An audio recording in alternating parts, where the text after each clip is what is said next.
Okay, so peace and peace everyone. By the way, I am Cherry Claire Francisco Barros, your reporter for today. So my topic is all about Gardner's theory of multiple intelligences and Steinberg's prior theory of intelligences. So first, let's discuss what is Gardner's theory of multiple intelligences.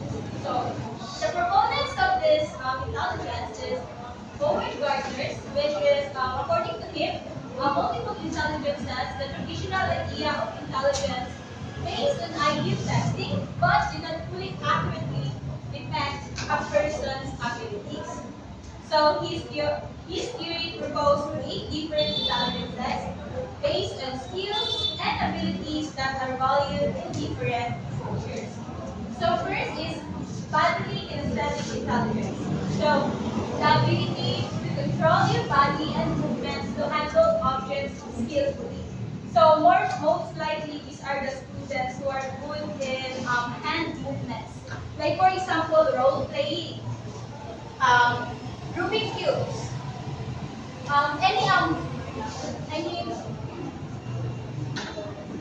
like kabantay mo sa uban, like dili man sila maayo, like for example, dili sa maayo math, dili po sila maayo o making essays. Pero in terms of dancing, in terms of sa PE, they excel. Di ba naman na students, like mo galingan natin major in math kasi not all students are good in math. Not all students are good in English, Filipino.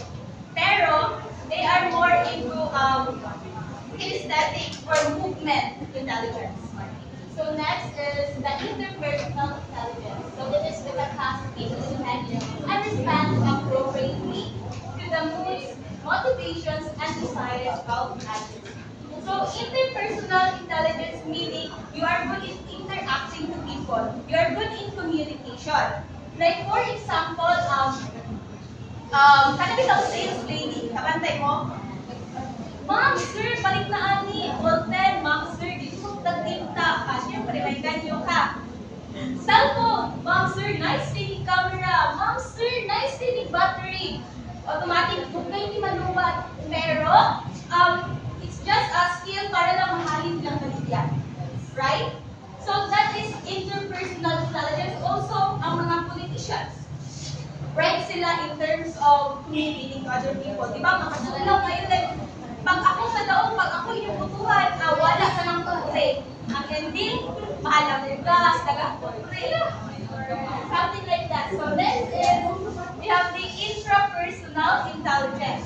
So meaning, within yourself, your own self. So, it is the capacity to be self-aware and in tune with inner feelings, values, beliefs, and thinking processes. So, most likely, ang nakita is personal intelligence is kadalasan mabantayan na for the introverts. Why? Kasi kaya nila like independently despite no stress, kaya nila cope up ng stress. Like in their own, like, for example,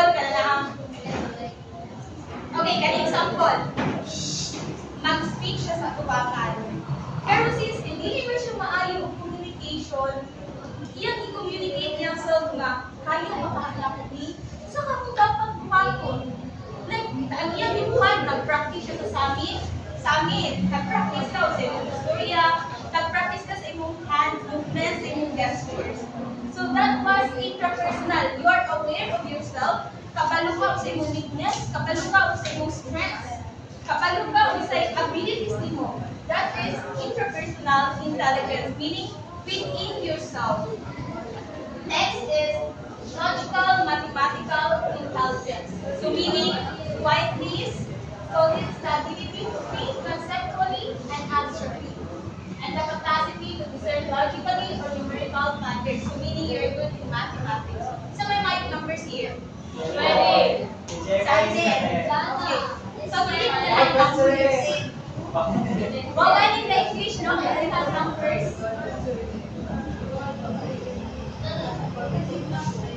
Yeah, like now in every classroom is no. Sa group, for example, if the students in one classroom, nag-midnight, one students or two, di ba ka mo excel in math.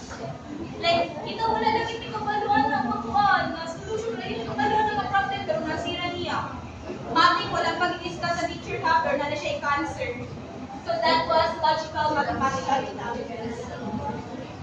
So musical intelligence, so the ability to produce and appreciate rhythm, pitch, and timbre. So meaning like you are a singer, for example, singer.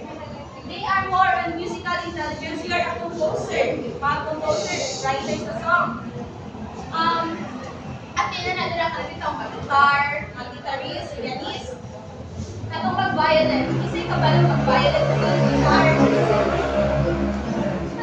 Very talented si G-Boy. So, okay, so that was by the way, kasi makakala ko ka na yung example for musical intelligence. Wala? Ha? Yeah. Si Taylor is one of them. Ako Charlie Puth. Yes.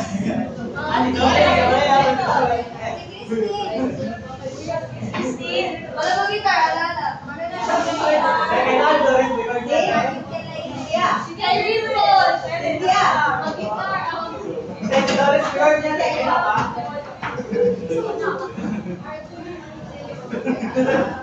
Next is natural intelligence. So the ability to recognize and categorize animals, plants, and other objects in nature. Like for example, snake, crocodile. Pag may asa na bilong na yung si snake and crocodile? O ito isang mammal. Yeah, reptiles. Pero ang gusto yan niya kay mammal man. Hindi, kung siya tutuloy. Kung siya pa tutuloy sa iyang anak. Isang snake, magpatutoy sa iyang anak.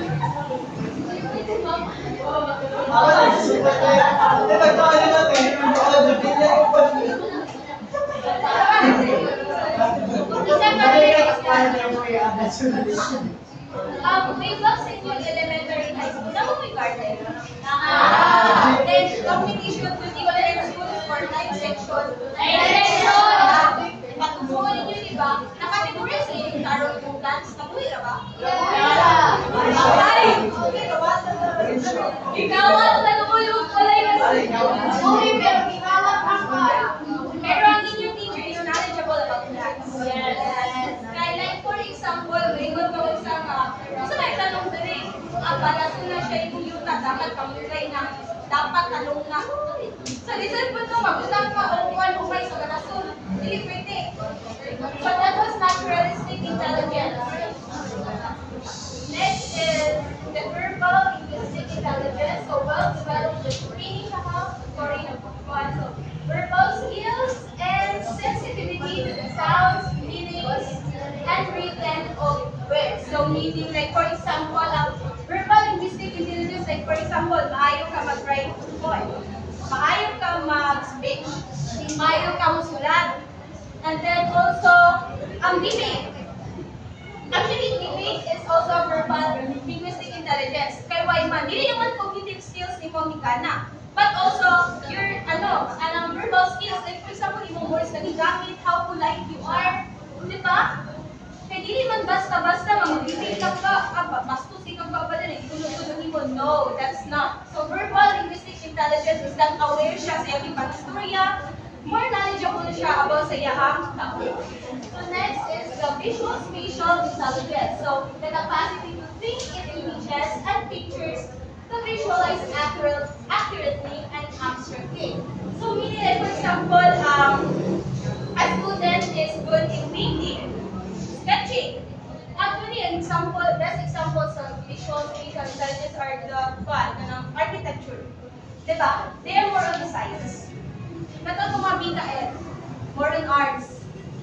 There was one example of visual spatial intelligence. Ito nga yung poster. Isa may mahilig mag-drawing here. Like Christine,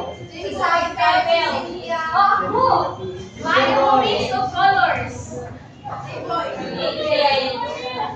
Ay, also, visual spatial intelligence, hindi na mag-exist without sa traditional na like paintings. We can also like photographs. Mayo mag-take of pictures, something like that. That was also visual spatial intelligence. Journalist nga, one, yeah, both journalists. They're also visual spatial intelligence. So, any other questions sa one? Ano nga topic? No? Sure mo na ninyo? Yes, double check.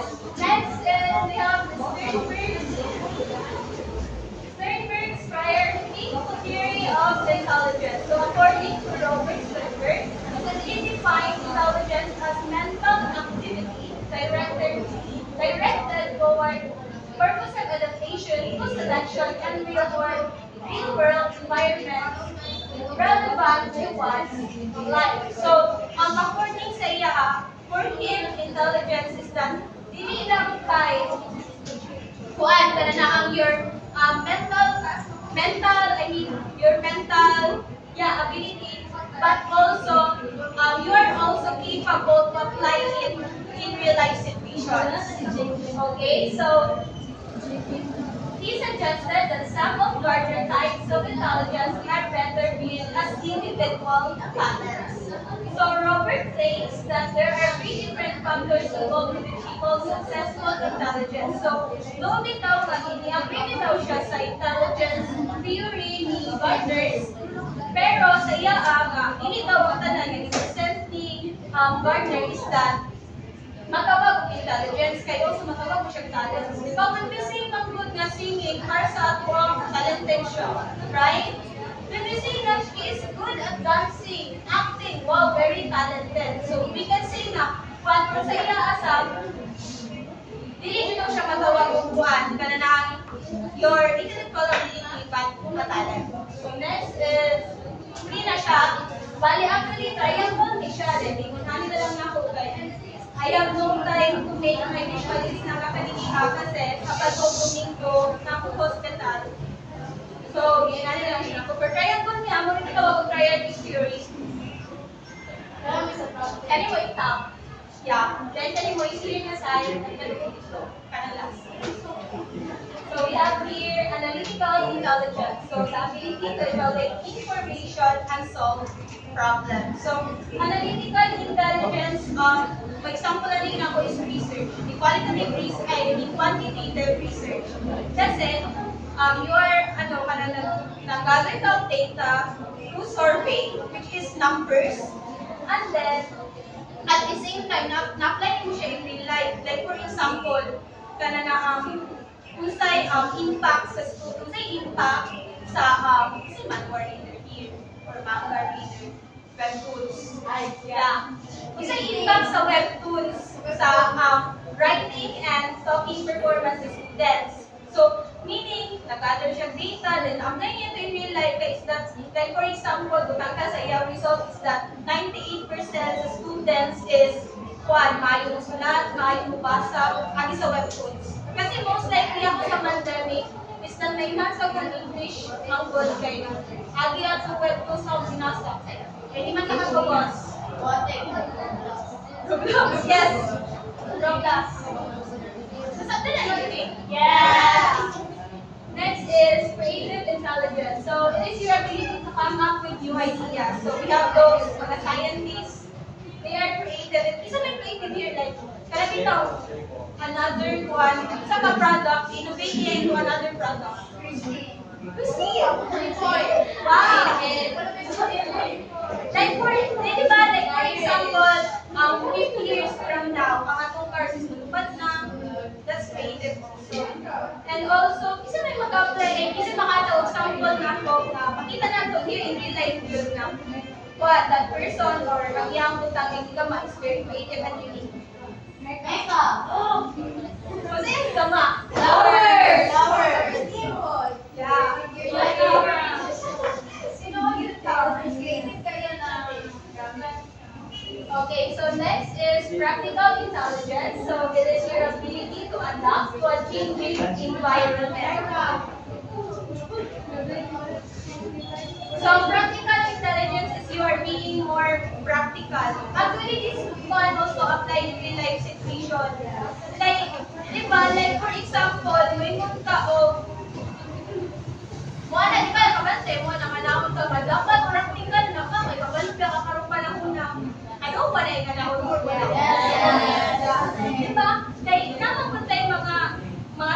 condition nga isang kabaluta nga dapat kaniya itong buhaton pero ang atong gibuhat is mura pala or ikaman na ito ang buwas. Kaya dito ang sanong, murag isanong ba?